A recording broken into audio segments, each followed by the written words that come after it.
আসসালামু আলাইকুম। একনল health of presents tactics বোর্ডে সকলকে আমন্ত্রণ। যখন একজন মিডফিল্ডার অনেক দূর দৌড়ে গিয়ে একটা বলকে রিসিভ করবেন, তার মানে সেই মিডফিল্ডারটা আসলে তার সঠিক অবস্থানে নাই। কিন্তু যখনই আপনি পাস করার পর একজন মিডফিল্ডারের পায়ে বলটা দেখবেন এবং তার পরবর্তী সময় পাস দেখবেন এবং তারপরে ফিরতি পাসে আবার তার পায়ে বল দেখবেন, দ্যাট মিন্স ওই মিডফিল্ডারটার নাম হচ্ছে রদ্রি। দ্যাট মিন্স তিনি সঠিক অবস্থানে আছেন। স্পেনের এই টিমটার সেকেন্ড কোচ যদি আপনি আমাকে বলেন, সেটা হচ্ছে রদ্রি। এবং স্পেনের এই টিমটার নিউক্লিয়াস যদি আপনি আমাকে বলতে বলেন, সেটাও আসলে রদ্রি। এবং এই রদ্রিকে পেপ গার্দিওলা আসলে বহু আগে থেকেই চিনেছিলেন যে হি ইজ সামথিং এলস। এবং এই মুহূর্তে আপনি যদি ফুটবল খেলতে যান, আপনার সবচাইতে কঠিন ব্যাটেলটা যেই মিডফিল্ডারের সঙ্গে করতে হবে, তার নাম হচ্ছে রদ্রি। একটা সিকোয়েন্স আমি আপনাদেরকে একটু দেখাই। সেখানে রদ্রির উপর প্রেসিং করা হচ্ছে বা তাকে প্রেসার দেওয়া হচ্ছে। এই সময়টায় তার স্ক্যানিংটা লক্ষ্য করে দেখেন। তিনি স্ক্যানিং করে দেখলেন তার আশেপাশে ওই জায়গাটায় কেউ নেই, জাস্ট ওয়ান টাচে যেখানে প্লেয়ার আছে সেখানে দিলেন, দিয়েই তিনি তার পজিশনের জায়গাটা কিন্তু শিফট করে ফেললেন। এবং স্পেন সত্যি কথা বলতে বলের পজিশনটা নিজেদের কাছে রাখা পছন্দ করে, পজিশনটাকে ডমিনেট করার চেষ্টা করে। তবে স্পেনের যে আক্রমণটা, সেই আক্রমণটা অনেক বেশি শানিত পরিশীলিত হয় যখন স্পেন তাদের অফ দ্য বল খেলাটাকে অনেক বেশি মাত্রায় অ্যাকুরেট খেলে। সেখান থেকেই তারা পজিশনটাকে ডমিনেট করা শুরু করে। একনল অ্যাডভান্সড হাইজিন সোপ, এবার জীবাণু ধুলাবালি ঘাম clean bold. A product of Remark. এর পেছনে সবচেয়ে বড় কারণটা হচ্ছেন রদ্রি। কারণ স্পেন যে সময় অফ দ্য বলে থাকে, স্পেনের যে নর্মাল ফরমেশন আছে 4-2-3-1, সেটা থেকে মোটামুটি 5-2-3 হয়ে যায়। কেন হয়ে যায়? কারণ রদ্রি তখন দুই সেন্টার ব্যাকের মাঝখানে চলে আসেন।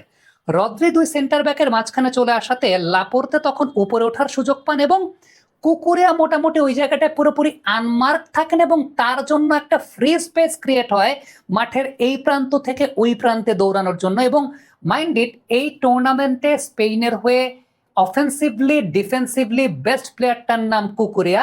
It's because Rodri defensive player সময় দুই সেন্টার ব্যাকের মাঝখানে চলে আসেন, লাপোর্তার সামনে যাওয়ার সুযোগটা পান, কুকুরিয়া সেই জায়গাটায় ফ্রি থাকেন। এবং অলওয়েজ আপনি দেখবেন যে স্পেনের লেফট ফ্ল্যাঙ্কে অলওয়েজ মিনিমাম দুইটা পাসিং অপশন থাকে, মিনিমাম দুইটা পাসিং অপশন, এবং তারা একটা 2 ভার্সেস 1 এরকম একটা পজিশন পায়। এখন দেখেন রদ্রি নিচে নামলে পরে আসলে উপকারটা কি হয়। আমরা যদি ফ্রান্স ম্যাচের প্রেক্ষাপট বিবেচনা করি, একটু বিশ্লেষণ করার চেষ্টা করি, রদ্রি নিচের দিকে নামা মানে হচ্ছে অপোনেন্টের যে হোল্ডিং মিডফিল্ডার, সে হোল্ডিং মিডফিল্ডারও কিন্তু রদ্রির জন্য সামনের দিকে এগিয়ে আসছেন বা রদ্রিকে মার্ক করার জন্য এগিয়ে আসছেন। এতে যেটা হচ্ছে, স্পেনের আরেকজন হোল্ডিং মিডফিল্ডারকে ট্র্যাক করার জন্য ফ্রান্সের বা অন্য টিমের সেন্টার ব্যাক সামনের দিকে এগিয়ে আসছেন। So this is the thing, যেখানে কিন্তু একটা ওপেন স্পেস ক্রিয়েট হচ্ছে, যেটা কুকুরিয়া বাম পাশ থেকে অ্যাটাকটাকে জেনারেট করতে পারছেন। সো অফ দ্য বলের ক্ষেত্রে যে বিষয়টা ঘটে সেটা হচ্ছে, স্পেন অফ দ্য বলে যাওয়া মানেই তাদের উইথ দ্য বল পজিশনিং ডমিনেন্সটা শুরু হওয়ার জায়গাটা। আরেকটা খুব গুরুত্বপূর্ণ বিষয়, যখনই ফ্রান্স অফ দ্য বলে যায়, তারা অ্যাগ্রেসিভ প্রেসিং শুরু করে, এক জায়গায় জটলা পাকিয়ে তারা একসঙ্গে প্রেসিং শুরু করে, কখনো কখনো ডাবল পিভট ইউজ করে প্রেসিং করা শুরু করে। আবার কখনো কখনো যেটা দেখা যায় যে রদ্রি নিচের দিকে নেমে এসে দুই সেন্টার ব্যাকের মাঝখান থেকে একসঙ্গে অ্যাগ্রেসিভ প্রেসিং করছেন। এবং স্পেন এই কাজটা খুব ডমিনেট ওয়েতে করে, যে অপোনেন্ট আসলে খুব বেশি সময় বল পায়ে রাখতে পারে না। আপনি এখানকার সিকোয়েন্সটা একটু লক্ষ্য করে দেখেন ফ্রান্স ম্যাচে, যেখানে আসলে প্রথমে পেনাল্টিটা এর পরবর্তী সময় পেয়েছিল স্পেন। যেহেতু রদ্রি নিচের দিকে নেমে এসেছেন, মাইকেল ওলিসে কিন্তু তাকে প্রেসিং করার জন্য তিনিও কিন্তু অপোনেন্টের অর্ধে চলে গেছেন। এবং তিনি যখন অপোনেন্টের অর্ধে চলে গেছেন, উপামেকানো তাকেও কিন্তু তার জায়গা ছেড়ে বেরিয়ে ওই পাশে চলে আসতে হয়েছে। So that was the reason, পরবর্তী সময় কিন্তু বলটা যখন বাদিক দিয়ে অ্যাটাকটা হয়েছে, একটা ফাঁকা স্পেস কিন্তু স্পেন পেয়েছে। এবারে স্পেন আসলে বল পায়ে কিভাবে পজিশনটা ডমিনেট করে সেই জায়গাটা নিয়ে একটু আলোচনা করতে চাই। একনল অ্যাডভান্সড হাইজিন সোপ, এবার জীবাণু ধুলাবালি ঘাম clean bold. A product of Remark.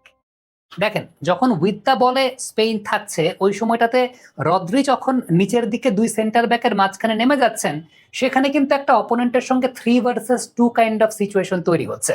এবং এই 3 ভার্সেস 2 কাইন্ড অফ সিচুয়েশন তৈরি হওয়া মানে আপনি বলটাকে উইন করছেন, বিশেষ করে আপনার দলে যখন কুবার্সি নামক একজন ডিফেন্ডার আছেন, সেন্টার ব্যাক আছেন। সো আপনি আউট অফ 100 কেসেস আপনি 95 কেসেস আপনি বলটাকে আসলে উইন করছেনই।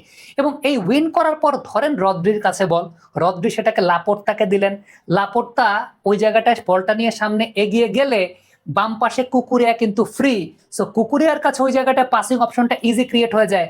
কুকুরিয়া যদি বলটাকে বেশিক্ষণ টানতে নাও পারেন, in the meantime Rodri কিন্তু আবার মাঝখানের দিকে চলে এসেছেন, সেই জায়গাটা লাপোর্তে রদ্রি দুইটা পাসিং অপশন সেখানে একদম প্রিপেয়ার্ড।